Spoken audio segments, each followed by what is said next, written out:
What is up, guys? The next Coolify service that we're going to be self-hosting is called UptimeKuma.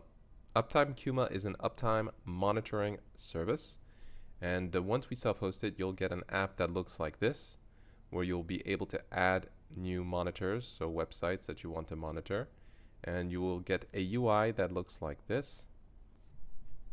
You'll also have status pages that you can set up for your monitors. So let me show you how to self-host it. We're going to go into Coolify, and in the projects tab, we're going to hit the add button.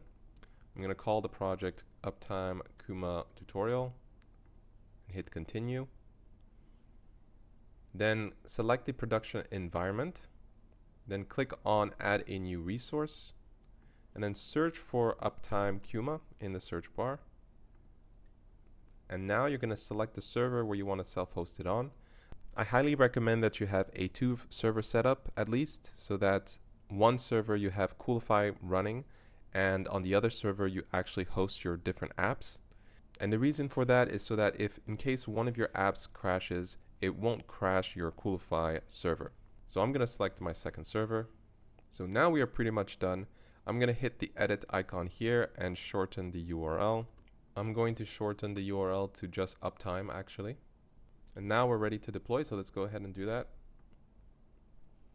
Now that our container has started, let's close this window and wait for the service to be green. And once it's green, we can visit it in a new tab. There we go, it has just turned green. So copy the domain without the port and open it up in a new tab. And that is it. We have self-hosted UptimeKuma. And now we can create our admin user. Click create when you are done. And so now we're in the dashboard. All we need to do is add a monitor. And there's a few ways to do that. You can click this add one link here, or click the button here, and then add in a name, a URL. Obviously, if you're doing this for real, you're probably not going to want to be monitoring Google, but a service that you actually own. And you can also set up notifications for your uptime monitor, just like with Status Nook actually. And so here you can select Telegram, but actually there's a lot more options in UptimeKuma rather than Status Nook, so that's interesting to see. So you can use all these in the drop down. Hit save when you're done. And that's it. You have successfully created a monitor. And then you can even create a status page like you've probably seen famous services use. Like for example, if you need to see if there are services up or if there was an issue, they'll typically have a specific page with the uptime monitoring bar itself, but also if there's any incident, they'll also include that at the top.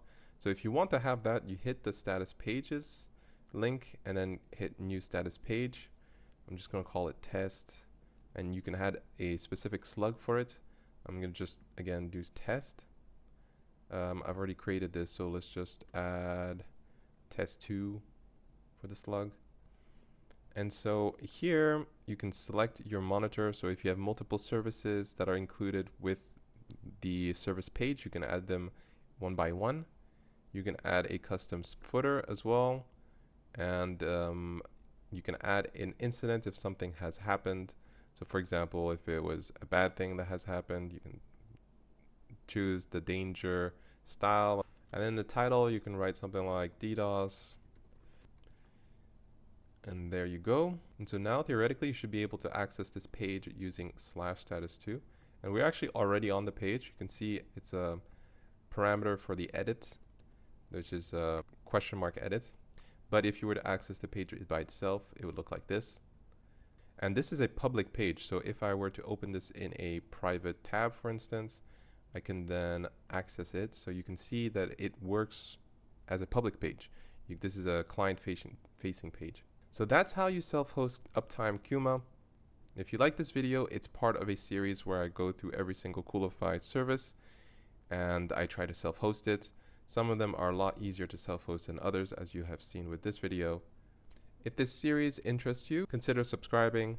So that's going to be it for me. Thanks for watching. I will see you in the next video.